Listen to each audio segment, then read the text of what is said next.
Bonjour et bienvenue sur Allo Finance pour faire un point à la mi-journée. Après la nette hausse de 2% enregistrée la veille, la place parisienne reprend ses esprits alors que les investisseurs ont pris connaissance du vote de confiance du Parlement grec la veille.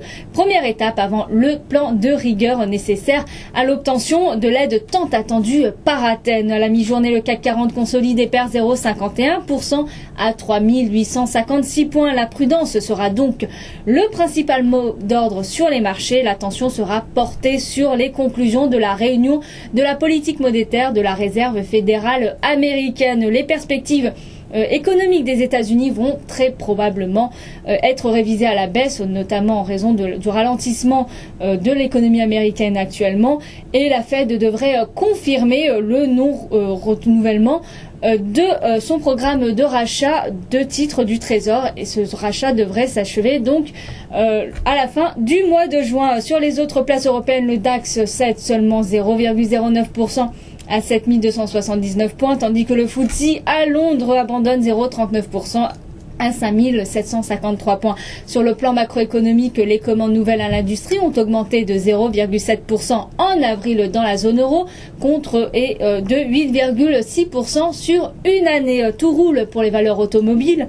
Renault signe la plus forte hausse du CAC 40 sur un gain de 1,33% à 28,58 €, suivi de son homologue français Peugeot qui progresse de 0,58% à 29,72 €. Alcatel-Lucent est également très bien orienté, ça juge de 1,17% à 3,80 €. L'équipementier Télécom dévoilera mardi prochain une innovation révolutionnaire dans le protocole Internet. Sanofi progresse de 0,19% à 52,50 €. Le groupe pharmaceutique a conclu un accord avec l'American Medical Health Solutions pour exploiter et valoriser les données obtenues lors du développement des produits, et ce afin d'améliorer la qualité de soins aux patients. À l'inverse, Carrefour plonge de 1,94% à 26,78 €. Le distributeur est dans le viseur de Moody's qui a abaissé la perspective de la note du numéro 2 mondial de la distribution de stable à négative. L'agence en effet table sur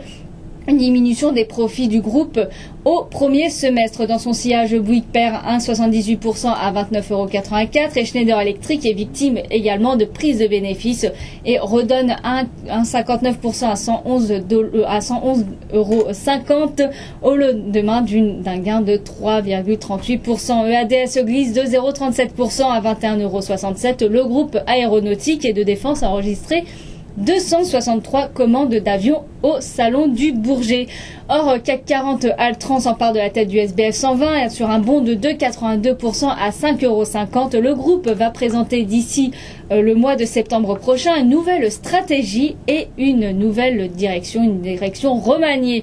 Par ailleurs, les brokers sont rassurés par les annonces de la direction. Gilbert Dupont, par exemple, rehausse son objectif de cours à 5,80 € contre 5,60 € précédemment, alors que Société Générale réitère sa recommandation achetée et son cours cible de 6,30 €. TF1 gagne 1,24% à 12,29 €, porté par une note de Barclays Capital qui a relevé le titre de pondération en ligne à surpondérer. Sur le marché des changes, l'euro perd 0,24% à 1,4365 € face au billet vert avant la réunion de la Fed et cède 0,28% à 115,21 € face au yen. Le billet vert, quant à lui, est à l'équilibre face à la monnaie nippone à 99.